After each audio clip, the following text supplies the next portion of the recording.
He is probably wrong about forever as well. Hey, it's Marek. I'm interrupting my vibe coding session to record this podcast. I'm so excited about what I'm building at the moment. I'm building an AI agent that every morning scouts all sorts of places: Reddit, Hacker News, Archive, RSS feeds, a few additional websites that I'm interested in, and it looks for things that might be of interest to me. Once it finds them, it asks me, gives me, a few of them to choose from. Then I say, this one's interesting, this one's not interesting, and so on and so on. Then it prepares a 10-minute podcast just for me, and it has this really cool voice using 11 Labs API. Cost me a few dollars a day, but it's absolutely gold because it helps me at least understand what are some of the trending things every given day, or at least it contributes to my daily research that I have to do anyway. That's my job. But we're here to record a podcast about thinking in hieroglyphs.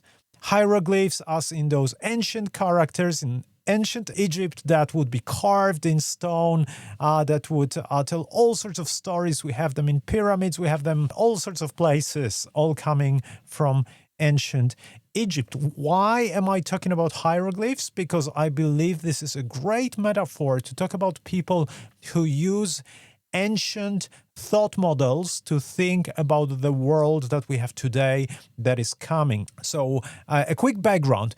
Every time I talk about agentic AI, the economy of algorithms, I love to bring up Butterboy Nova. Butterboy Nova is a YouTuber who uses AI agents, or bots, simply speaking, sends them online, and those bots do shopping for him. Those bots are so-called AIO bots, all-in-one bots, so they can enter a web page. If there's a CAPTCHA, they will try to solve it. If they cannot, they'll ask Butterboy Nova to help. Then they'll find a product, add it to the shopping cart, check out, and so on, all in one. Turns out that bots are actually better than humans at solving CAPTCHAs. Maybe not all of the ones that Butterboy Nova is using, but in principle, the technology right now is much better than humans. So again, why am I talking about it? Because it's a really, really good way of thinking about what's happening on the internet right now. But before we get there, I wanted to write a passage from an article that was published in 1995, 31 years ago, in Newsweek. The article was called "The Internet Bah," written by Clifford Stoll, an astronomer, a internet user, a pretty sophisticated internet user back then. He found a hacker that everyone was trying to find on the internet. So he was pretty much an expert. But this is what he wrote for Newsweek. So quoting that from the article. Then there's cyber business. We're promised instant catalog shopping, just point and click for great deals. We'll order airline tickets over the network, make restaurant reservations, and negotiate sales contracts. Stores will become obsolete. So how come my local mall does more business in an afternoon than the entire internet handles in a month? Even if there were a trustworthy way to send money over the internet, which there isn't, the network is missing a most essential ingredient of capitalism: salespeople. This was 1995. Back then, Clifford Stoll was correct.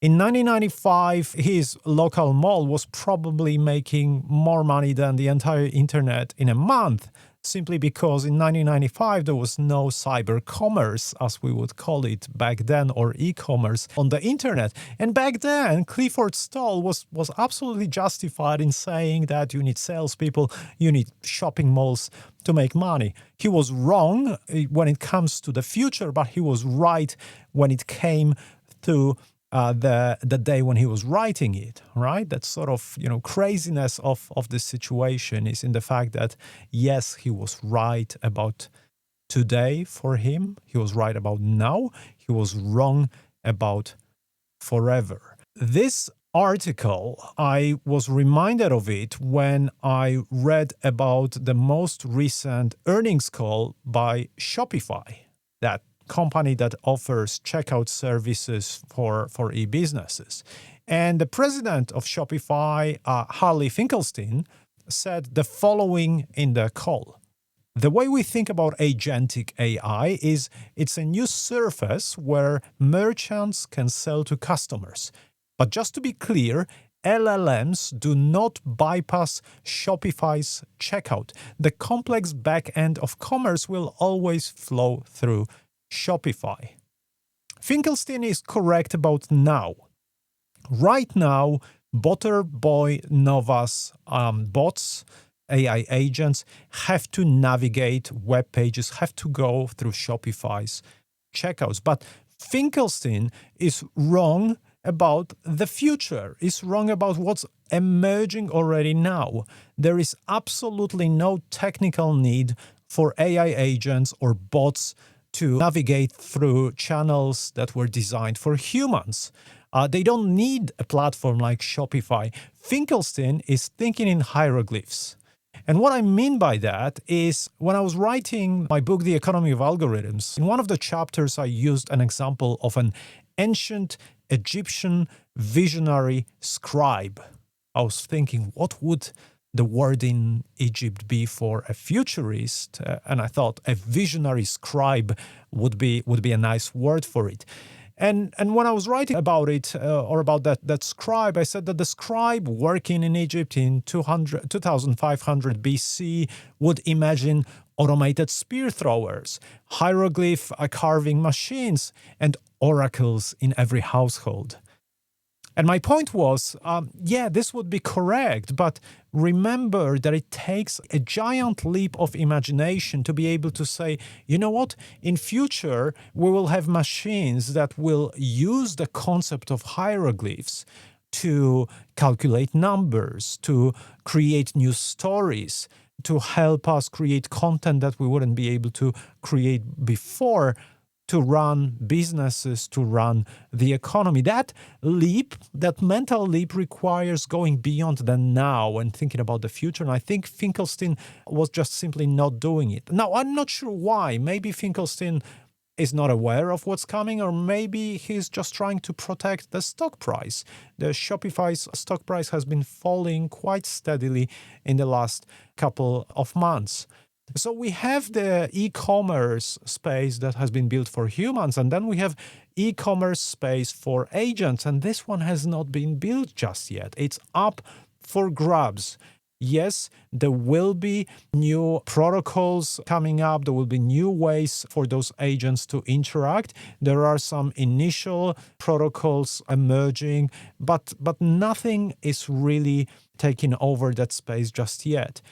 Somebody will build the right infrastructure, and believe me, this will not be an organization that believes that the current infrastructure, the one that is built for humans, is the right approach for AI agents. And so this is an example of thinking in hieroglyphs, but my question to you, and a bit of a homework to you, is to ask yourselves, where are you thinking in hieroglyphs?